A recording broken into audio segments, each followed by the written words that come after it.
Hello students, आज के video में हम लोग डिस्कस करेंगे और टू दी वेस्ट विंड की समरी, जिसके और टू दी वेस्ट विंड के राइटर हैं पीबी शाले। ओके, तो चलो शुरू करते हैं। The poem's speaker ask the west wind to bestow upon him a new spirit and the ability to spread his idea। तो यहाँ पर जो स्पीकर है पोएम में, वो आस्क करता है, पूछता है वेस्ट विंड को कि वो उसके ऊपर निछावर करे एक न्यू स्पिरिट, ठीक है, जो कि और and the ability to spread his idea, और उसको एक ऐसी एबिलिटी दे, ऐसी एक सलाहियत दे कि वो अपने आइडियाज को क्या कर सके, फैला सके। ठीक है, to invoke the west wind को जगा सके, उसको जगाने के लिए। He list a series of examples of the wind's power, और वो एक सीरीज ऑफ एग्जाम्पल्स देती है हवा, विंड्स की पावर की। ठीक है, विंड हवा को ही बोलते हैं। स्वीपिंग अवे ऑटम लीव्स, कि वो ऑटम के लीव्स को क्या करती है, उसको झाड़ देती है। Sowing seeds in the earth, और ज़मीन के अंदर वो बीज बो देती है। Bringing thunderstorms and the natural world's cycle death, cyclical death. Okay, तो जो बीज है वो ज़मीन में वो बो देती है, वो थंडर स्टॉर्म्स तूफान लेके आती है, और क्या करती है, नेचुरल वर्ल्ड की वो जो साइक्लिक एक डेथ का रूटीन होती है। जैसे अगर आप लोगों को पता हो कि पहले ज़मीन से मतलब कुछ ज़मीन से निकलते हैं पेड़ पौधे, वो मतलब ऐसे ऊपर जाते हैं, इधर हवा में वो मतलब कुछ मॉलिक्यूल्स होते हैं जो अर्थ के बिल्कुल नीचे होते हैं, वो उधर से ऊपर जाते हैं, हवा में जाते हैं, हवा से ऊपर बादलों में जाते हैं, फिर वो रेन के ज़रिए फिर ज़मीन पर आते हैं, फिर वो ज़मीन के अंदर जाके उसके अंदर से कुछ चेंजेस आती हैं, और यही एक साइकिल चलता रहता है। ठीक है, इसका अगर हम केमिस्ट्री में देखें तो इसके दो किस्म के हैं। एक कार्बन साइकिल, शायद आप लोगों ने पढ़ा हो, तो वो इसमें ही आता है। ओके, तो ये एक मतलब फिर डेथ होती है, डेथ बॉडी फिर से वो ऊपर रिसाइकिल होकर और ऊपर जाती है, और फिर वो ज़मीन में आती है, और इसी किस्म का सारा कुछ ये किसकी वजह से होता है, वो विंड के बारे में कह रहे हैं, उसकी पावर्स को डिस्क्राइब कर रहे हैं। And stirring up the seas and oceans, और जो सीज होती हैं और जो ओशंस होती हैं वो भी हवा की वजह से ही लहरें उसमें उठती हैं और सब कुछ। तो ये अब एग्जांपल्स किसकी दे रहा है, वो वेस्ट विंड की दे रहा है। ठीक है, नेक्स्ट हमारे पास है the speaker wishes the wind could have the same effect on him as on leaves, और यहाँ पर वो कह रहा है कि जो हवा का सेम इफेक्ट का वो विश कर रहा है इस बात को ना, कि ख्वाहिश कर रहा है कि हवा का सेम इफेक्ट उस पर भी वैसा ही हो जैसा कि पत्तों पर होता है। क्योंकि पत्तों पर जब हवा मतलब आती है तो जो पत्ते खराब हो चुके होते हैं, दरख्त पर लगे लगे मुरझा चुके होते हैं, वो हवा की वजह से नीचे गिर जाते हैं। वो चाहता है पत्तों पे जैसा उनका असर होता है वैसा ही उस पर हो, और बादलों पर क्योंकि बारिश मतलब क्योंकि वो अपना प्लेस चेंज कर लेते हैं, फिर उसके बाद वेव्स पर। ठीक है, तो वो ऐसा अपने ऊपर भी जा रहा है, because he can not do so, क्योंकि वो नहीं कर सकता। He request that the wind play him like an instrument, और वो खुद ऐसा नहीं कर सकता, इसलिए वो रिक्वेस्ट करता है विंड से कि वो उसको कुछ इस तरह से प्ले करे जैसे कि किसी इंस्ट्रूमेंट को प्ले किया जाता है। Bringing out his sadness through his musical lament, मतलब वो उसकी जो भी उदासी और परेशानी है वो उसके अंदर से म्यूजिक के थ्रू निकाल ले। ठीक है, perhaps the wind can even assist him in spreading his idea throughout the world, और शायद विंड उसकी मदद कर सकती, उसका जो आइडियाज़ हैं उसको पूरी दुनिया में, ऑल ओवर दी वर्ल्ड फैलाने में। Even if they are not powerful in and of themselves, his idea may inspire others, और मे बी शायद उसके आइडियाज़ में इतनी ताकत ना हो, और मे बी हो उनके अंदर, जो कि पूरी दुनिया के लोगों को इंस्पायर कर सके। ओके, नेक्स्ट है the winds sad music will become prophecy. और जो विंड का सैड म्यूजिक है वो क्या बन जाए, एक prophecy. Autumns west wind ushers in a harsh barren winter, but in not winter always followed by a spring। यहाँ पर वो कह रहे हैं कि जो ऑटम ऑटम खजां की जो हवा होती है वो एक हार्श किस्म की होती है, और जो विंटर की होती है वो बैरन किस्म की होती है, but is not winter always. और यहाँ पर वो कह रहे हैं और हमेशा जो विंटर होता है वो बाहर के बाद ही नहीं आता। ठीक है, नेक्स्ट हमारे पास है according to the speaker, speaker के मुताबिक the shadow of an unseen power floats among human beings.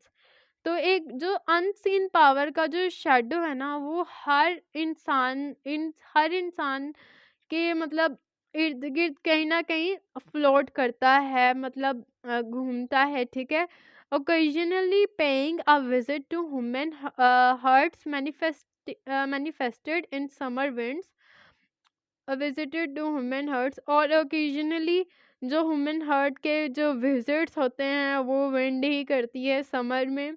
ठीक है, moon beams the memory of music और anything else of mysterious grace. और जो है मून बीन्स और जो मेमोरी ऑफ म्यूजिक और ये सारा कुछ क्या है, ये जब ठंडी ठंडी सुकून वाली हवा चल रही होती है तो ये सब कुछ एंजॉय किया जा सकता है।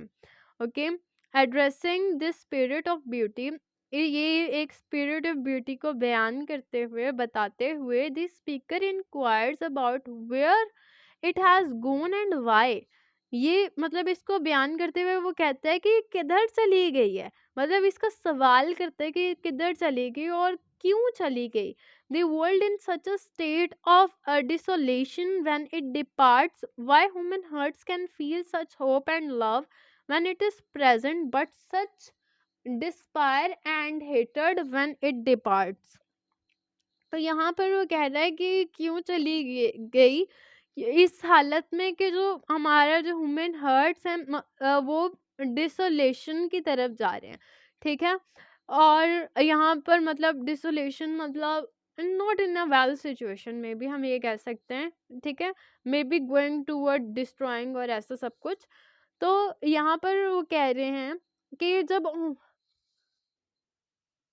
तो यहाँ पर वो कह रहे हैं कि जो ह्यूमन हर्ट्स हैं वो अब इस सबको फील ही नहीं कर सकते, इस होप को, इस लव को। और ये सब कुछ उनके हार्ट से मतलब उनके दिलों से ख़त्म हो गया है। ठीक है, और जो हेटर है वो उसमें मतलब नफ़रतें आ बसी हैं। ठीक है, he asserts that religious and superstitious concepts, मतलब अब यहाँ पर वो क्या क्या कहते हैं कि जो रिलीजियस और मतलब सुपर नेचुरल किस्म के जो भी कॉन्सेप्ट्स हैं, ठीक है, डेमन, गोस्ट एंड हेवन, इन सब के बारे में वो कहते हैं आर नथिंग, ये कुछ भी नहीं है, वो कुछ भी नहीं है, are nothing more than mortal poets, वो कुछ नहीं है सिवाय मोर्टल पोइट्स के। ठीक है, मतलब वो पोइट्स की मतलब वो कह रहे हैं सारी कार्यस्तानियाँ और कुछ भी नहीं है। And wise men's attempts to explain and express their responses to the spirit of beauty. और यहाँ पर वो कह रहे हैं कि जो अक्लमंद लोग होते हैं वो इस बात को अटेम्प्ट करते हैं, वो एक्सप्लेन करते हैं, एक्सप्रेस करते हैं उनकी जो रिस्पॉन्सिबिलिटीज़ हैं, उनके जो रिस्पॉन्सेस हैं स्पिरिट ऑफ ब्यूटी की तरफ। क्योंकि हमारी जो नेचर है वो बहुत ही खूबसूरत है, हम किसी भी चीज़ को उठा के देख लें तो उसमें ब्यूटी की कोई स्पिरिट है। ठीक है, नेक्स्ट है विच अलोन, मतलब कौन alone the speaker asserts can bring grace and truth to life's unquiet dream, love, hope, and self esteem come and go according to the spirit is whims। तो यहाँ पर वो कह रहे हैं कि जो स्पीकर है वो अब इस बात पर भी असर्ट करता है, मतलब फोर्स करता है कि जो ग्रेस और ट्रुथ टू लाइफ है, ये क्या करते हैं, ये क्या करते हैं, मतलब अनक्वाइट ड्रीम्स हैं, ठीक है। ये एक लाइफ, जिंदगी के अनक्वाइट ड्रीम्स हैं जिनको नहीं रोका जा सकता, एक ग्रेस और एक ट्रुथ, ठीक है। फिर नेक्स्ट वो कहते हैं जो लव है, होप है और self esteem mean self confidence में ही आता है, ठीक है। ये क्या है, ये कम एंड गो, ठीक है। ये कभी आता है, मतलब आता है और चला जाता है, होप भी और लव भी और सेल्फ स्टीम भी, ठीक है, अकॉर्डिंग टू दी स्पिरिट, ठीक है।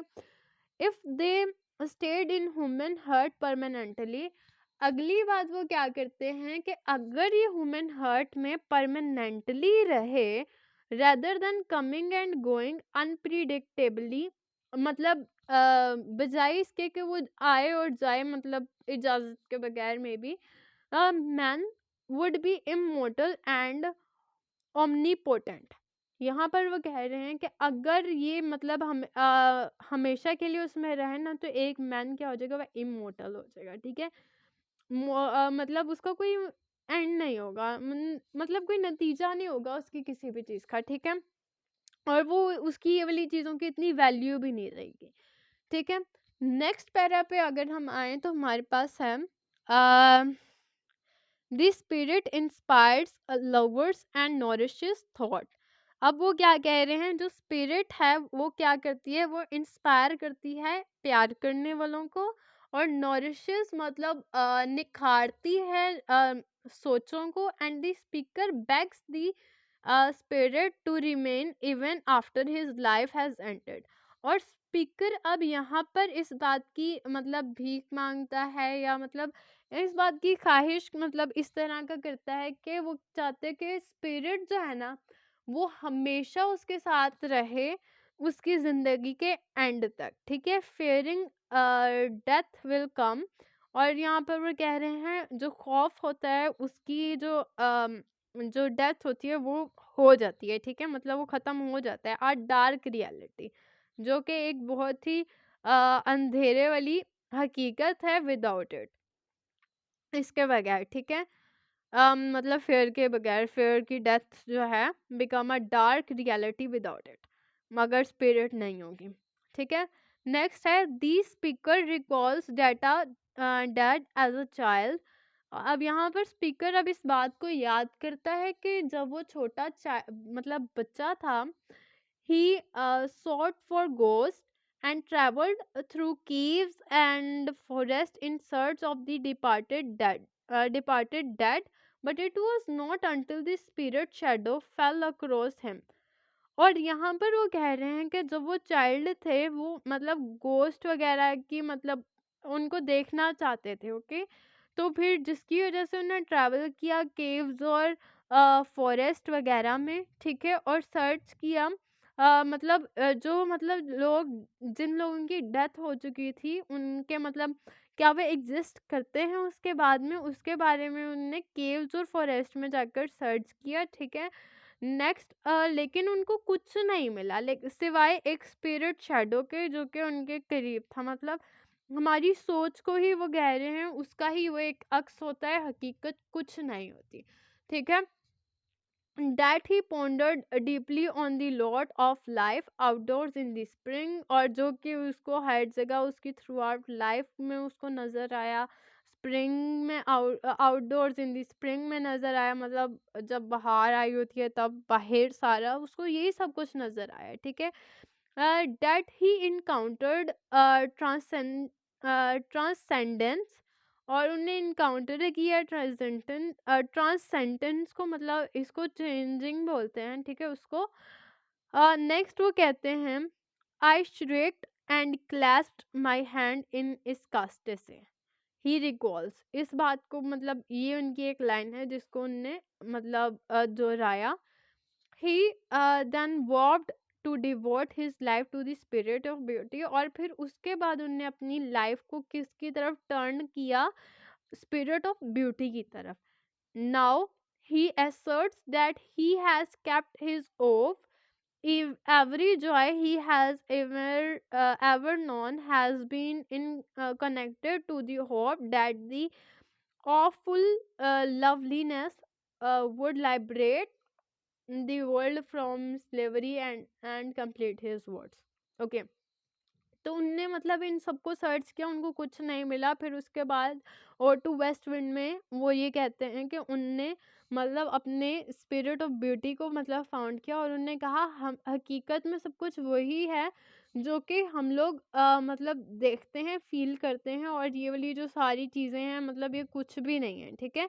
और अगर हम ब्यूटी को देखें मतलब नेचुरल ब्यूटी के देखें तो यही सब कुछ है, ठीक है। और उसने अपनी लवलीनेस हर चीज़ के लिए अपने अंदर के प्यार को जगाया, ठीक है, जिसने उसको बचाया इस दुनिया की स्लेवरी से और उसके वर्ड्स को क्या कर दिया कंप्लीट, ठीक है। ये वो लाइंस, ठीक है। नेक्स्ट अगर हम देखें तो हमारे पास है the speaker observes that afternoons become more solemn and serene, and that autumn brings a luster to the sky that summer does not. और वो कह रहे हैं कि जब ऑटम आई होती है तब जो हमारे आफ्टरनून्स होते हैं वो बहुत ही मतलब अलोन किस्म के और खौफजदा टाइप से हो जाते हैं, सुनसान से, जो कि ऑटम अपने साथ लेके आती है। लेकिन समर के पास ऐसा नहीं होते क्योंकि तब तो दिन ही बहुत लेट खत्म हो रहा होता है फिर, ठीक है। The speaker prays to the spirit, अब यहाँ पर स्पीकर क्या करता है, वो अपनी स्पिरिट से दुआ करता है whose power descended upon his youth like that of nature, जिसकी पावर इसके ऊपर मतलब यूथ से मतलब इसके ऊपर मतलब आई हुई थी, हावी हुई थी, लाइक जैसे कि nature, to bring claim to his onward life, ताकि वो इस बात पर ईमान ले आए, मतलब उसकी एक अपनी लाइफ है, अपने ऑनवर्ड लाइफ पर ईमान ले आए। The life of a man who worships the spirit, एक ऐसे इंसान की जिंदगी जो कि स्पिरिट की पुजारी है, and all forms the contain it, और जो कुछ भी इसके अंदर है, and who is compelled by spirit is spelled to fear himself and love all humankind, जो कि जो स्पिरिट उसको कंपेल्ड करती है, ठीक है, और मतलब fair himself and love all Mankind, जो कि इसके अंदर का जो डर है, फेयर हिमसेल्फ मतलब खुद को वो डराती है, खुद से वो डरी हुई है, और वो हर किसी ह्यूमन काइंड से क्या करती है, मोहब्बत करती है, ठीक है। यहाँ पर लास्ट पर उसका वो बताया हुआ है मतलब किस तरह ये लिखी गई है। इस दी और टू वेस्टर्न वन के 5 कैंटोस हैं, ठीक है, जिनको रिटन किया गया है टेंजा रिमा में, ठीक है। नेक्स्ट है ईच कैंटो, इसके जो 5 कैंटोस हैं उसमें ईच कैंटो कंसिस्ट करता है 4 टर्सेट्स में, ठीक है। 4 टर्सेट कुछ इस तरह से हैं, ABA, BCB और CDC, और लास्ट पर DED, ओके। जो पहले के सेंटर में है वो आगे दोनों में है उसके, ओके। एंड राइमिंग कपलेट, और उसमें एक राइमिंग कपलेट भी है जो कि EE के नाम से है, इस लास्ट के सेंटर में E है तो EE, और इसको किस में लिखा गया है, आयम्बिक पेंटामीटर में, ओके। तो होप सो आप लोगों को वीडियो पसंद आई होगी। अगर कोई भी प्रॉब्लम है आप लोग कमेंट कर सकते हैं। तब तक के लिए थैंक यू सो मच। मिलते हैं नेक्स्ट वीडियो में। चैनल को सब्सक्राइब करें, वीडियो को लाइक करें, और मिलते हैं नेक्स्ट वीडियो में। Thank you.